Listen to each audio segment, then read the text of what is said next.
I had a viewer pose the question to me, is there any particular set of beliefs, dogmas,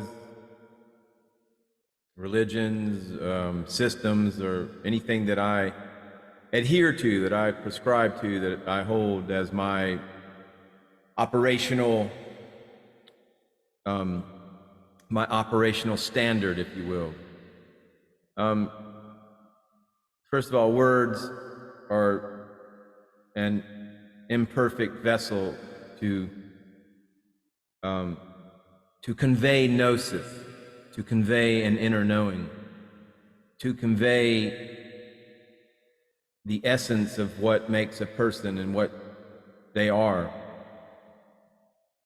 So, if anything, to answer that question, I would answer it in this manner, that I adhere to a belief in self-empowerment.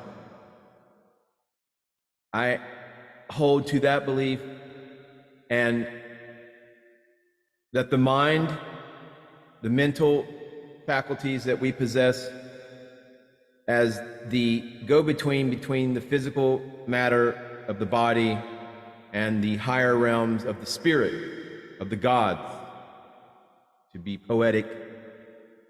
However, that self-empowerment involves the proper application of the mental skill sets, the mental faculties, to bring heaven to earth, to merge the physical with the spiritual, to empower the physical with the spiritual. And I can think of no better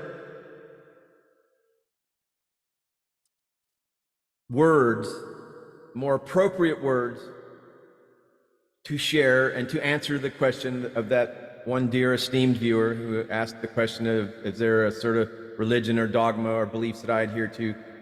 To answer that question, I want to share this. It's called the myth of Zu.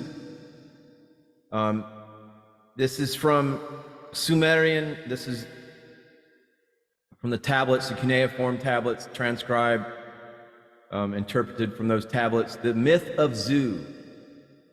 And this is of outstanding importance in that it links the supreme cosmic authority, Enlil, to the control of the Tablet of Destiny. And when you begin to understand what the Tablet of Destinies are all about, they're sort of like computer chips. They're sort of like these instructions. They're basically the operating parameters of bringing spirit to earth, to bringing heaven to earth, to evolution. And so the myth of Zu from the Tablet of Destinies, and Zu is the spirit. Zu is Sumerian for the connection of the spiritual technology of connecting the knowledge, the gnosis of the heavens, the divine gnosis, and having it infused into your physical presence here on this planet in the third dimension, and thus achieving divine kingship or queenship, as the case may be. So here is from Tablet 1, and I share the myth of Zu, the Tablet of Destinies. I sing the superb son of the king of populated lands. I praise superb Ninurta, beloved of Mani, the powerful god Enlil's son, Eku's child, leader of the Anunnaki, focus of Innu, who waters cattle pens, irrigated gardens, ponds, in country and town. So breaking out from reading, I value knowledge, I value gnosis, and spirit-infused gnosis at that. I continue reading. Flood wave of battles, who darkens the sash, warrior, the fiercest Galu demon, though tireless, fear his attack. Listen to the praise of the powerful one's strength, who subdued, who bound the mountain of stones in his fury, who conquered soaring Anzu with his weapon, who slew the bull man inside the sea. Strong warrior who slays with his weapon, powerful one who is quick to form a battle array. Until now, no dais had been created for the Igigi. The Igigi would assemble for their Enlil power. Rivers were formed, the Tigris, the Euphrates, but springs had not yet sent their water to the land. Seas, clouds were still far away on the horizon. All the Igigi gathered to Enlil their father, warrior of the gods. They, his sons, brought a report. Pay attention to reliable words. Oh, a wooded mountain of, in the lap of, the Anunnaki has given birth to Anu. Now these tablets and the wordings and such are incomplete. There's spots, there's gaps in it because of an inability to translate from what had been provided or extrapolated from the knowledge currently at the time of this translation. So there's some rough spots, but in the lap of the Anunnaki has given birth to Anu, that is the supreme deity. His beak is a saw, which 11 coats of mail, a type of armor, the mountains at his shout, the south wind, the powerful wind, the mass, whirlwinds they met, and the four winds. Father of the gods, Duranki's god, looked at him, but kept his thoughts to himself. He studied Anzu closely. He considered with who gave birth to, why is this? Ea answered, his heart searching. The far-sighted one addressed his words to Enlil. Surely water of the spate begot Anzu, holy water of the gods of Apsu. That is the abyss, Apsu. Broad earth conceived him, and he was born from mountain rocks. You have looked at Anzu himself. Let him serve you and never cease. In the hall, let him bar the way to the innermost chamber forever. And then there's like a gap of 3 lines. Like I said, this is spotty. But Enlil took a cult center and administered the orders of all the gods. He made no extra fate, and Anzu administered. Enlil appointed him the entrance of the chamber which he had perfected. He would bathe in holy water in his presence. His eyes would gaze at the trappings of Enlil power, his lordly crown, his robe of divinity. The tablet of destinies in his hands, Anzu gazed and fixed his purpose to usurp the Enlil power. So, this servant, he stole basically, this is a quite lengthy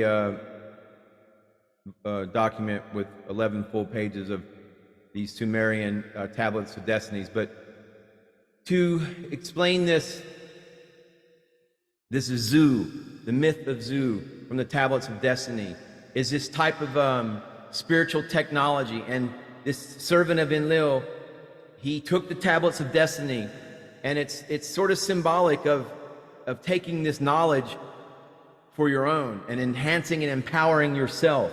And that is the importance of this myth of Zu, of the stealing of the tablet of destinies by Enlil's servant.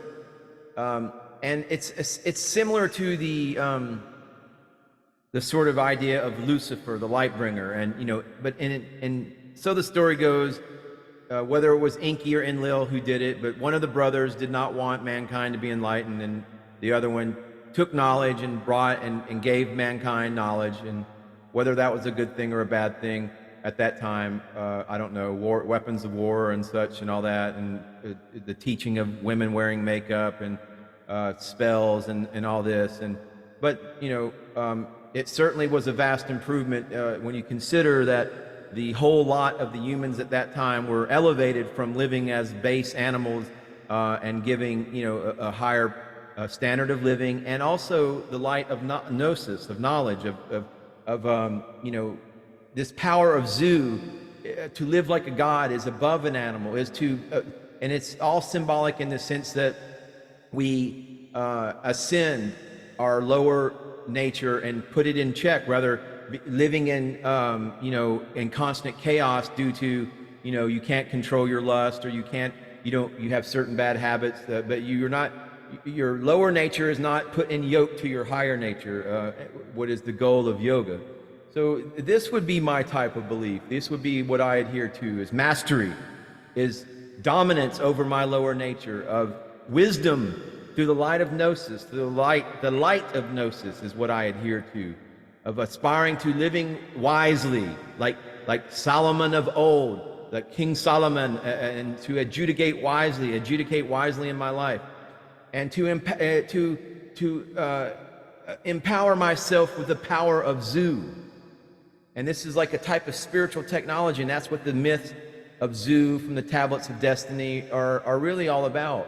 And I mean, this is like, we exist right now at the threshold of a true new age, okay? And this is all dependent on bringing the light of the gnosis of heaven and divine living, and having it infuse our human containers, our genetic vehicles, of mastering our genetic vehicles. And all this is done through knowledge.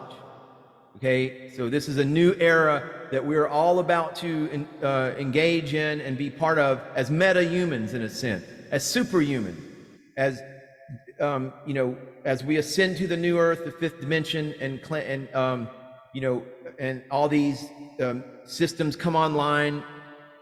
We will begin to transcend all, you know, these former archaic, outmoded you know, systems where we were beholden, we were enslaved to religious fear-based programming and things of that nature. So I adhere to and believe in concise, practical, and effective spiritual technologies.